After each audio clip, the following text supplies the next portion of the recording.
जावेद अख्तर को मौलाना साहब ने अच्छा से जवाब दिया इसको और सिखाया कि अल्लाह है या नहीं। इस वीडियो को देखें, मौलाना साहब ने जावेद अख्तर को कैसे जवाब दिया।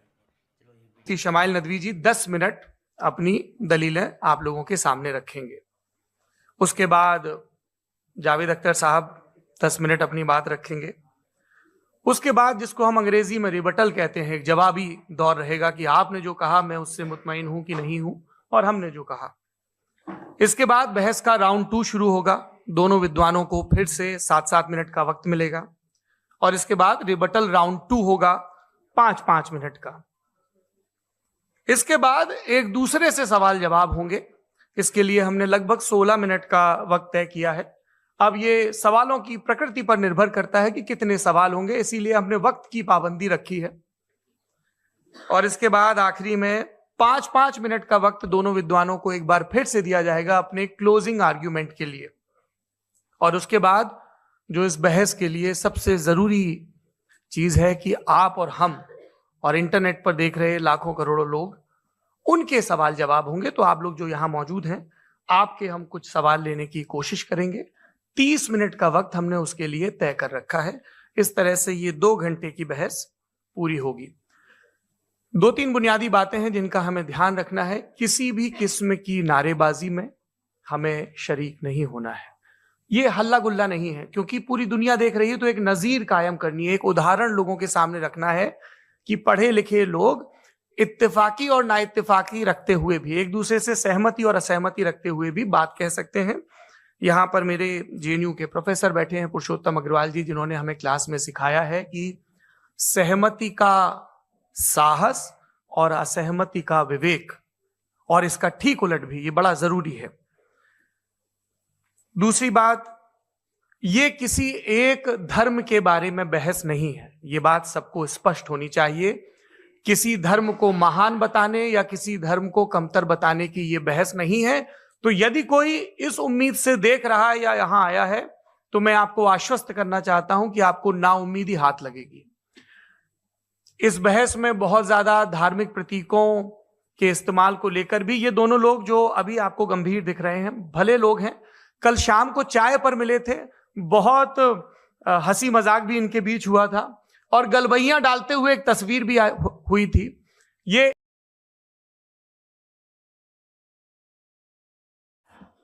जैसे हमने लेफ्ट हैंड ड्राइव बनाई है, ये कॉन्सेप्ट ऑफ इंसाफ जो है ये हमारा है, इसका नेचर से कोई वास्ता नहीं। शेर खा जाता है हिरन को, उसे जेल होती है क्या? कुछ भी नहीं, है ही नहीं। तो ये जो दुनिया के रिलीजन प्रॉमिस करते हैं आपसे इंसाफ, इसी से मालूम होता है कि ये मैन मेड है। ये तसव्वुर कहीं और का है ही नहीं। जो नेचर है, कुछ लोग कहते हैं नेचर ही खुदा है, तो नेचर में तो इंसाफ नहीं कहीं। और आप वादा कर रहे हैं कि तुम्हें मरने के बाद इंसाफ मिलेगा। मुझे अगर मिलेगा तो मैं बहुत खुश होऊंगा, लेकिन मैं यकीन नहीं कर पाता, इसलिए कि मैं फेथ नहीं पैदा कर सकता।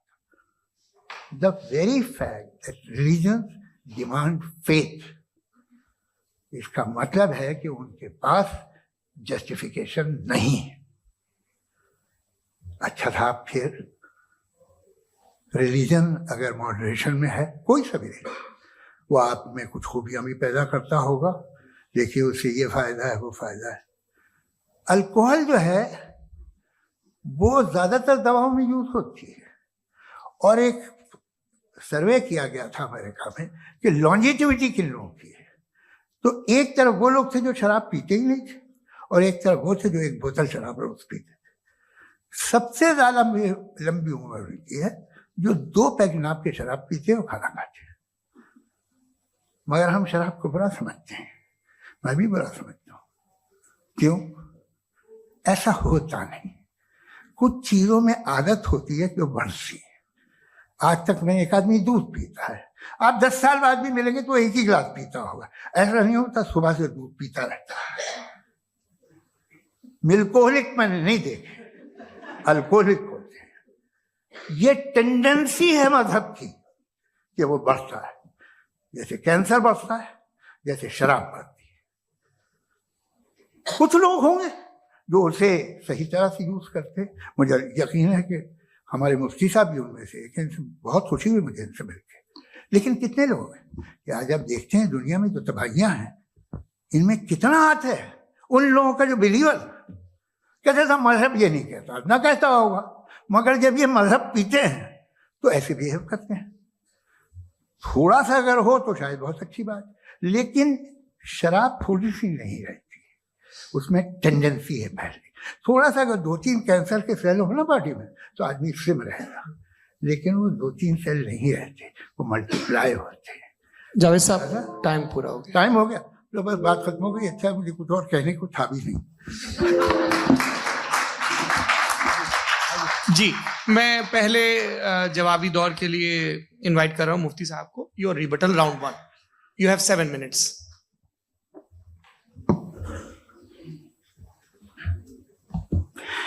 Thank you very much Javed साहब, आपकी बात को सुनकर बड़े महजूज हुए हम लोग। महजूज, do you understand? We enjoyed. Okay, अब थोड़ा सा लॉजिकली उसको हम लोग दरअसल हम लोगों ने कल गुजारिश की थी मुफ्ती साहब से भी, जावेद साहब से भी, कि हिंदुस्तानी जबान आम फहम सबको समझ में आ जाए और जहां कहीं आप मुश्किल शब्द इस्तेमाल करें वहां बताते भी चलें। Thank you.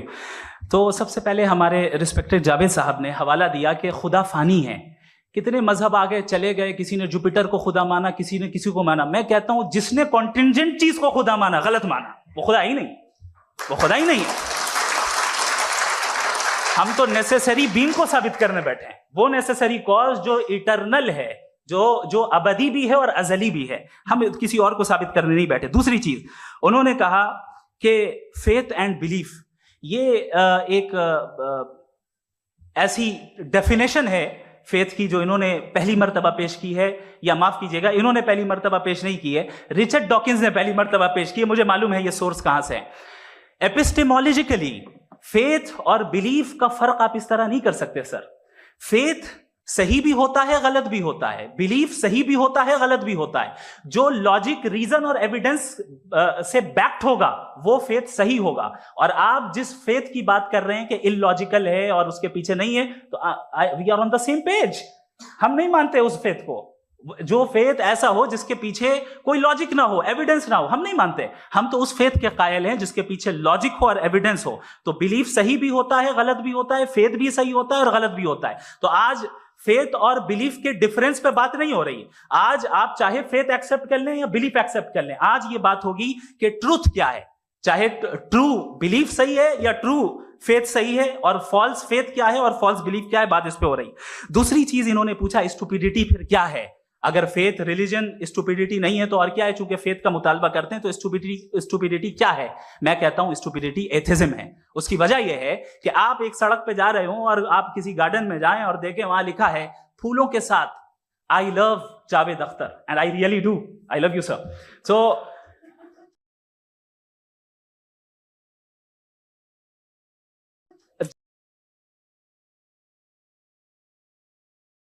जब आप वहां पर पहुंचे तो वहां पहुंचकर अब ये बताएं, क्या आप ये कहेंगे wow what a natural selection?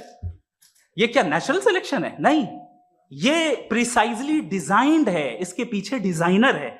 लिहाजा अगर कोई एक ऐसी कॉमन सेंस की बात को कबूल नहीं कर रहा है कि यूनिवर्स जो इतने प्रिसाइजली काम कर रहा है, हम कह दें कि खुद ब खुद बन गई, मैं समझता हूं इससे बड़ी स्टुपिडिटी और कुछ नहीं है। ये इरैशनल चीज है। फिर हमारे सर ने कहा कि आपने बॉल पे फोकस किया, आइलैंड पे फोकस नहीं किया। अरे आइलैंड को किसने बनाया यही समझाने के लिए तो बॉल की मिसाल दे रहा हूं। और बॉल भी कॉन्टिंजेंट है, आइलैंड भी कॉन्टिंजेंट है, दोनों नेसेसरी बीइंग का मुतालबा करते हैं। आगे इन्होंने कहा कि नेचर में कोई इंसाफ नहीं है, हम डिसाइड करते हैं कि मोरालिटी क्या होती है, इंसाफ क्या होता है, हम डिसाइड करते हैं। जैसे ड्राइविंग सीट में ट्रैफिक वाला, ये तो किसी खुदा ने नहीं कहा, ये है, इसे कहते हैं फॉल्स इक्विवेलेंस। ये एक लॉजिकल फेलेसी है। आपने जो है मिसाल दी ड्राइविंग की और ट्रैफिक की, ये सब्जेक्टिव मोरालिटी है। आप सब्जेक्टिव मोरालिटी को मिसाल बनाकर ऑब्जेक्टिव मोरालिटी के ऊपर नहीं थोप सकते। इंसाफ की ऑब्जेक्टिव मोरालिटी है। अगर आप ये कहते हैं कि नेचर में इंसाफ नहीं है तो इंसाफ का न होना ये नेचुरल हुआ, तो फिर नेचर को नेचर रहने दे, क्यों हम इतना स्ट्राइव कर रहे हैं दुनिया में इंसाफ लाने के लिए? ये तो इलॉजिकल बात है, इरैशनल बात है। इसलिए बहुत सी चीजें ऐसी हैं जो ऑब्जेक्टिवली जो है इविल या गुड हैं, और बहुत सी चीजें ऐसी हैं जो सब्जेक्टिवली हैं। सब्जेक्टिवली जो मोरल होता है या इमोरल होता है उसको हम सोशल कंसेंसस से या पर्सनल प्रेफरेंस से डिसाइड करते हैं, लेकिन जो ऑब्जेक्टिव मोरालिटी है जिसमें इंसाफ आया, जो इन्होंने बार बार रिपीट किया, ये ऑब्जेक्टिव है, सब्जेक्टिव नहीं है। अगर आप कहते हैं ये सब्जेक्टिव है तो मेरा सवाल आपसे ये है, क्या सोशल कंसेंसस के जरिए अगर जुल्म को सही करार दे दिया जाएगा तो आप जुल्म को जस्टिफाई करेंगे? दूसरी चीज इन्होंने ये कहा कि 2 पैक शराब पी लें तो वो उतने पे नहीं रहता, बढ़ जाता है। यही मामला मजहब के साथ है, 2 पैक आप पी लें बढ़ेगा। तो ये एक ऐसी मिसाल है, इसको कहीं भी फिट कर लें कि आप एथिज्म पे जब फिट करें, जब आप 2 पैक एथिज्म का लेंगे ना तो वो बढ़ बढ़ के नॉर्थ कोरिया बनेगा। Thank you.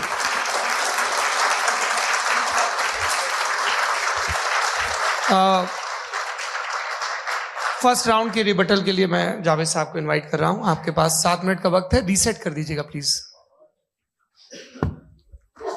मुझे इस बात की खुशी है कि मुफ्ती साहब ने भी मान लिया कि नेचर में कोई इंसाफ नहीं है।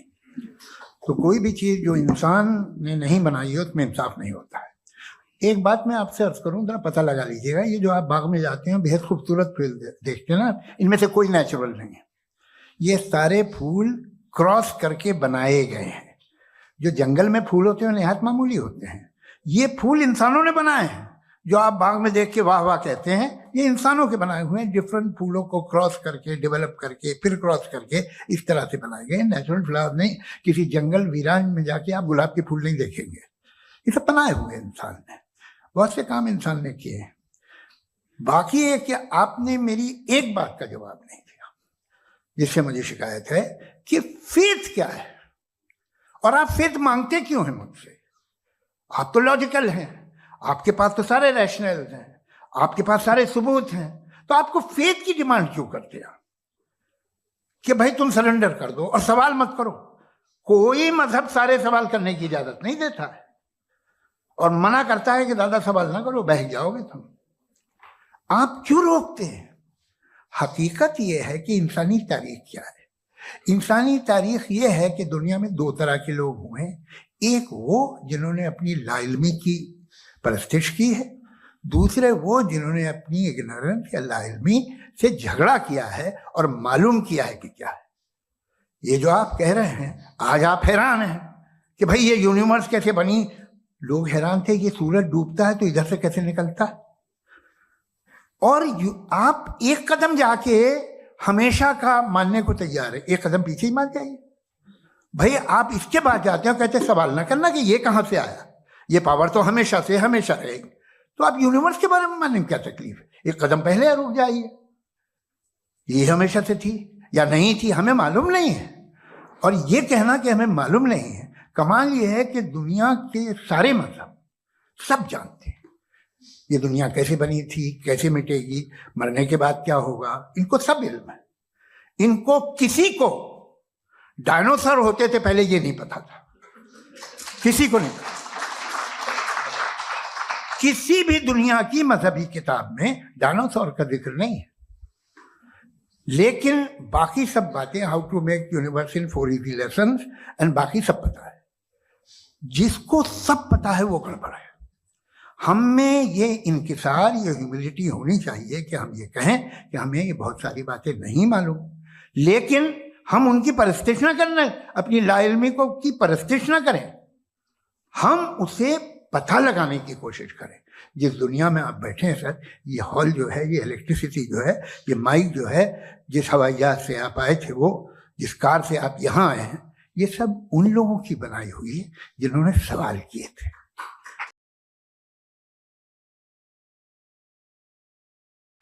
ये दुनिया जिसमें आप आज आराम से हैं, ये उन लोगों की बनाई है कि जिन्होंने सवाल किए थे।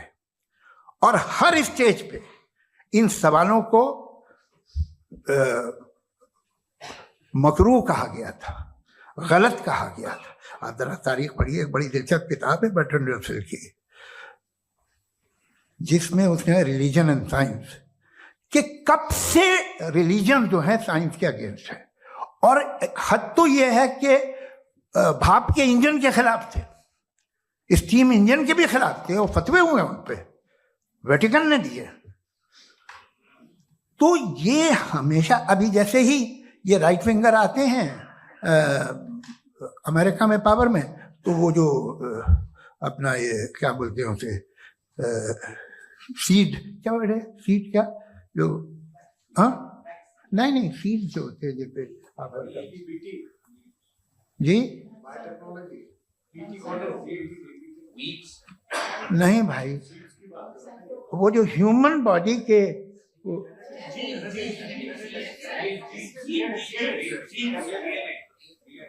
उस पर रिसर्च बंद हो जाती है, रिपब्लिकन नहीं करने देते। अरे भाई इतना डर क्या है तुम्हें? एक जमाने में बहुत नाराज थे ये सारे मजहबी लोग कि ये इंसान तो इंसान बनाने की कोशिश कर रहा है, आपको क्या तकलीफ भाई, बना ले तो बना लेने दो, ये खौफ क्या है? और ये सब आज जो आप कह कर रहे हैं नामुमकिन है, ये कैसे हुआ? मुझे एक किस्सा याद आता है। जब मैं 6ठी क्लास में था तो मैं मैथमेटिक्स में बहुत वीक था, तो एक टीचर रख दिया गया, उसने 1 2 3 4 5 6 7 तो सिखा दिया मुझे। वो दिन मैं भूल नहीं सकता हूँ मुफ्ती साहब, जिस दिन उसने ये बताया कि 1/2 क्या होता है और 3/4 क्या होता है, मुझे ऐसा लगा कि मेरा सर बीच से फट जाएगा। ये आदमी कह रहा है कि जो दीवार के अंदर जाओ वॉक करते हुए। आज हंसता हूं मैं इस बात पे। तो आज जो बातें आपके जहन से बिल्कुल परे हैं और आप हैरान होते उन्हें देख के, एक वक्त आएगा कि मामूली लगेंगे। और हुआ है, आपकी इंसानी तारीख ही है। इतनी जल्दी सारे फैसले आप मत कर लीजिए, थोड़ा ये ह्यूमिलिटी रखिए कि भाई ये हमें नहीं मालूम। ये कहने में क्या है, ये यूनिवर्स कहाँ तक फैली, ये कब से है और कब तक रहेगी, हमें नहीं मालूम। आपने फैसला कर लिया कब बनी, ये आपके हिसाब से कोई 14 बिलियन ईयर बनी जो समझा जाता है। उससे पहले हजारों करोड़ों अरबों साल तक खुदा बैठा क्या कर रहा था? खामोश बैठा था, ऐसी जमाइयां ले रहा था। फिर उसे आइडिया है, यार एक काम करते, वक्त अच्छा गुजर जाएगा, यूनिवर्स पर सोचिए, वो तो हमेशा से है ना, मगर यूनिवर्स हमेशा से नहीं है, ये तो बनाई गई है। और उससे पहले क्या था, इनका क्या काम था? कैसी बात है, ये बड़ा आसान है। जो बात हमें आज धीरे धीरे पता चली है, बरसों 2000 और 2500 साल पहले आपको किसी ने बता दिया कि क्या था, आप मान गए, और तब से वही मान रहे हैं जो 2500 साल पहले कहा गया था। सब कुछ बदल गया है, सॉल्व हो रही है चीजें। अभी साइंस बिल्कुल दावा नहीं करती, या कोई फिलोसफर ये दावा नहीं करता कि हमें सब मालूम, बल्कि वो कहता है कि हमें जितना मालूम होता है उससे ये मालूम होता है कि हमें कितना कम मालूम।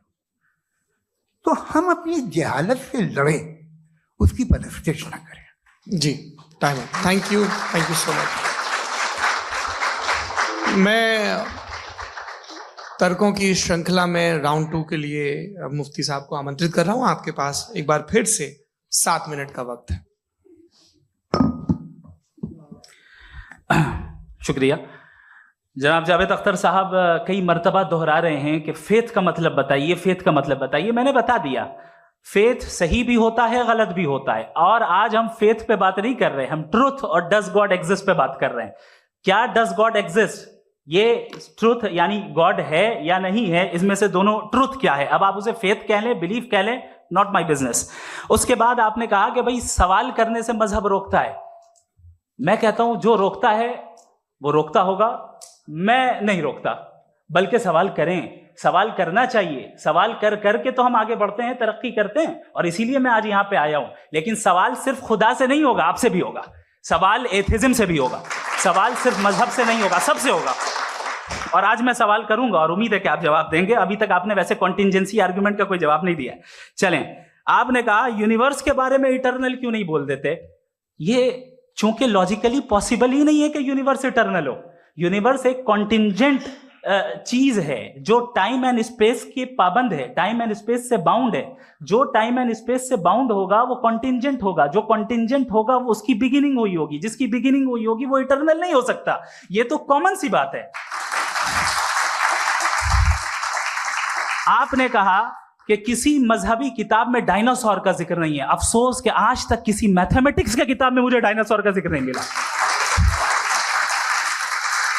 तो इसका मतलब मैथमेटिक्स की किताब बेकार है? नहीं, उसका वो टॉपिक नहीं है। रेवलेशन का और मजहबी किताबों का टॉपिक ये नहीं है कि आपको आके बताए साइकिल कैसे बनाते हैं, या आकर ये बताएं कि जो है डायनासोर कब था। वो तो मोरालिटी सिखाने आया है, गॉड के बारे में बताने आया, नॉन फिजिकल रियलिटी की हकीकत को सिखाने के लिए आया। रिलीजियन साइंस को रोकता है? नहीं रोकता। अगर रोकता है तो गलत करता है। रिलीजियन साइंटिज्म को रोकता है, जिसमें हमारे जावेद साहब मुब्तला हैं। साइंस और साइंटिज्म में फर्क है। साइंटिज्म यह है कि आप समझें कि साइंस और साइंटिफिक मेथोडोलॉजी ये नॉलेज को हासिल करने का वाहिद सोर्स ऑफ नॉलेज है। यह है साइंटिज्म। हम इसे रिजेक्ट करते हैं। हम साइंस को तो तरक्की करते हैं, भाई आप हमारी पूरी तारीख कर लें, पढ़ लें तो आपको पता चल जाएगा। बहरहाल ये अलग टॉपिक है। उसके बाद इन्होंने एक लफ्ज कहा, वेटिकन ने फतवा दिया। वेटिकन का फतवे से कोई ताल्लुक नहीं है, दोनों कॉन्ट्राडिक्टरी अल्फाज हैं। उसके बाद उन्होंने कहा कि भाई हमें नहीं मालूम। अगर नहीं मालूम तो क्लियरली कह देना कि नहीं मालूम है, इसमें क्या हरज है? तो वही तो मैं कह रहा हूं ना कि आप कह दें कि नहीं मालूम, लेकिन क्लेम क्यों कर रहे हैं कि गॉड एग्जिस्ट नहीं कर रहा है?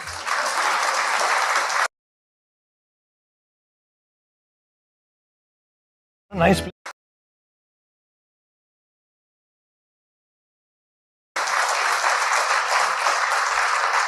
आप कह दें नहीं मालूम है, हो सकता है हो सकता ना हो, लेकिन आप क्लेम कर रहे हैं। The moment you say God does not exist, this is a claim, and now the burden of proof is upon you too, जैसे हमारे ऊपर है। और क्यों है मैं बताता हूं, क्यों है ये भी मैं बताता हूं। फिलोसॉफिकली जो क्लेम होता है ना, सिर्फ ये नहीं होता कि इंसान कहे पॉजिटिव क्लेम करे और नेगेटिव क्लेम करे तो बर्डन ऑफ प्रूफ नहीं है। आप मिसाल के तौर पे मैं कहूं कि फुला उस कमरे में कोई नहीं है, मैंने एक नॉलेज का क्लेम किया है। उस कमरे में कोई नहीं है, मैंने एक नॉलेज का क्लेम किया। या तो मैं कहूं मुझे नहीं पता, हो भी सकता है नहीं भी हो सकता है, this is not a claim. लेकिन जब मैं कह रहा हूं कि वहां कोई नहीं है, या मैं कह रहा हूं वहां कोई है, दोनों क्लेम है और दोनों के ऊपर बर्डन ऑफ प्रूफ है। हमारे ऊपर भी बर्डन ऑफ प्रूफ है, मैंने कंटिजेंसी आर्ग्यूमेंट दिया, इसे तोड़कर दिखाइए। आखिरी चीज, इन्होंने कहा कि खुदा दुनिया बनाने से पहले 150 साल पहले या करोड़ों साल पहले क्या कर रहा था। अरे हजरत, चलें बहरहाल मैं जवाब दे देता हूं। आप हमारे रिस्पेक्टेड पर्सनैलिटी हैं, अगर आप नहीं होते तो मैं ऐसे एंटरटेन ही नहीं करता। टाइम, ये 100 साल पहले या 100 साल बाद, पहले बाद में अभी, ये वो अल्फाज हैं जिनका ताल्लुक टाइम से है। टाइम शुरू ही हुआ है यूनिवर्स की बिगिनिंग के बाद, तो उसके पहले खुदा क्या कर रहा था? सवाल इलॉजिकल है, ये फेलेसी है। यानी आप ये कह रहे हैं कि यूनिवर्स के बनने से पहले खुदा क्या कर रहा था? टाइम के बनने से पहले, पहले का ताल्लुक टाइम से, टाइम उस वक्त था ही नहीं, तो ये सवाल ही इनवैलिड है खुदा के ताल्लुक से। दूसरी चीज, आर्ग्यूमेंट ऑफ कंटिजेंसी जो मैंने आपके सामने पेश की है, आपने बार बार ये प्रूफ किया और ये कह रहे हैं कि गॉड ऑफ गैप्स। देखिए, पहले नहीं मालूम था, साइंस ने कर दिया। सिंपल्स की मिसाल से मैं समझा देता हूं। जिस गैप्स की आप बात कर रहे हैं ना, साइंस उन गैप्स को जिन चीज के जरिए भी प्रूव करेगा वो कॉन्टिजेंट ही होगा। अब चाहे वो फोर्स हो, मैटर हो या एनर्जी हो। लिहाजा सवाल हमारा उस वक्त भी वैलिड होगा जब तक कि आप नेसेसरी बीइंग पे ना आ जाएं। और इन्फिनिट रिग्रेस पॉसिबल नहीं है of causes in practical world, तो जाहिर है कहीं रुकना पड़ेगा, जहां रुकेंगे वही खुदा है।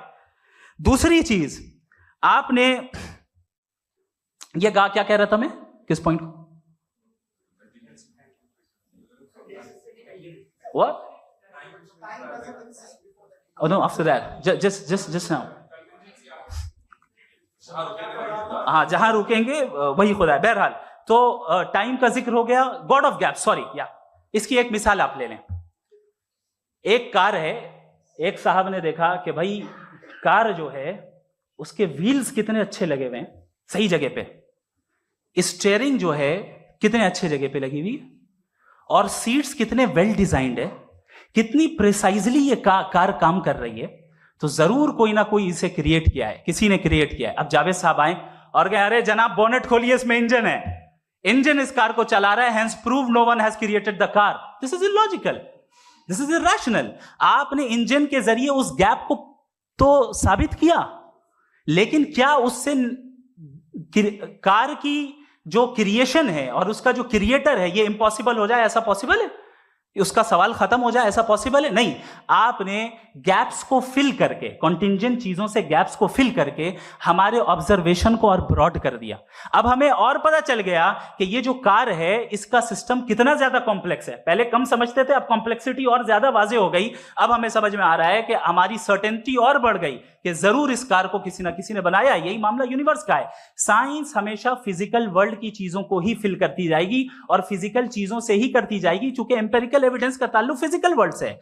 आप साइंस के जरिए मेटाफिजिकल रियलिटी को कभी साबित नहीं कर सकते। ये रॉन्ग टूल का इस्तेमाल करना है। ये वही काम है कि आप मेटल डिटेक्टर से प्लास्टिक डिटेक्टर करने चलें, जो कि जाहिर है सही नहीं है। Thank you.